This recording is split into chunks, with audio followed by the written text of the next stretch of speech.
اللہ تعالیٰ کی مخلوق میں غور کرنے سے اللہ تعالیٰ کی معرفت پیدا ہوتی ہے۔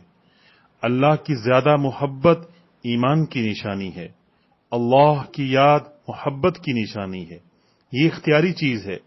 جس شخص کے دل میں اللہ کی محبت ہے اس کے پاس رہنے سے اللہ کی محبت حاصل ہوتی ہے۔ جو شخص اس کی کوشش نہیں کر رہا وہ اللہ کی محبت چاہنے والوں میں سے نہیں ہے۔ اس دنیا میں اللہ کے چاہنے والے بہت سے لوگ گزرے ہیں۔ کائنات میں کوئی ایسی ہستی نہیں جس کو اتنا پکارا گیا ہو۔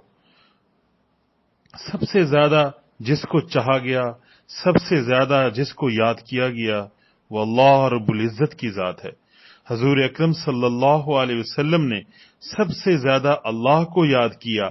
آپ نے سوائے اللہ کے کسی سے نہیں مانگا۔ اللہ تعالیٰ سے اللہ تعالیٰ کی محبت کو مانگا کرو۔